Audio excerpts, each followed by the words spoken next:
Proses pembuatan Al-Quran dari sejak tahap rancangan hingga bisa sampai di tangan pembaca memiliki perjalanan yang cukup panjang.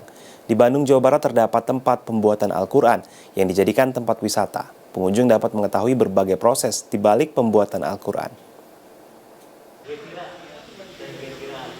Para pekerja ini sedang menyiapkan tata letak Al-Quran dan mewarnai huruf-huruf dalam Al-Quran sesuai dengan tanda bacanya. Setelah itu, di bagian lain ada para pekerja yang melakukan quality control tata letak Al-Quran sebelum masuk ke percetakan. Kantor yang berada di Babakan Sari Kiara Condong, Kota Bandung ini bisa menjadi salah satu destinasi wisata yang menarik karena memberi pengetahuan di balik pembuatan Al-Quran. Nah, bagian yang kita ingin perlihatkan di sana bagaimana adab kita memperlakukan mushaf ini. Misalnya saja setiap karyawan yang kebagian memproduksi mushaf itu diwajibkan dalam keadaan suci, jadi berwudu. Kemudian juga mereka menempatkan hasil cetaknya itu nggak boleh langsung nempel di lantai, harus ada papan yang bisa menyangganya gitu ya, supaya nggak langsung ke tanah.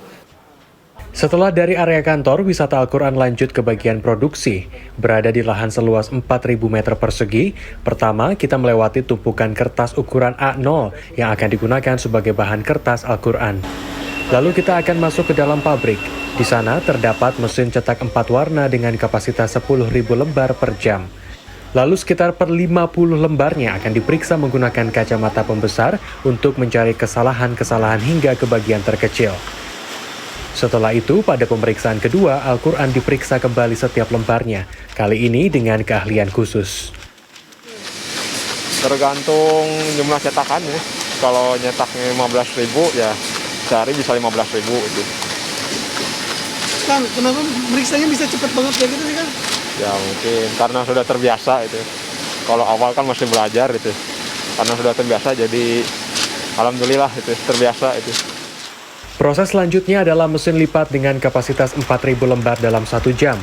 Lembar Al-Quran yang sudah dilipat kemudian dibagi ke dalam mesin susun agar tersusun sesuai dengan halamannya lalu dijahit dan dirapikan lagi ujung-ujung halamannya menggunakan mesin pemotong. Setelah itu bagian sampul Al-Quran dicetak dan dengan menggunakan mesin disatukan antara sampul dengan lembaran Al-Quran. Untuk saat ini alhamdulillah sih sekitar 9.000 eksemplar untuk satu harinya. Jadi itu ada buku juga, ada Al-Quran juga. Kalau ukuran Al-Quran biasanya berapa? Kenapa? Ukuran Al-Quran. Al-Quran tuh sebetulnya di kita ada yang A4, A5, A6, B5, B6.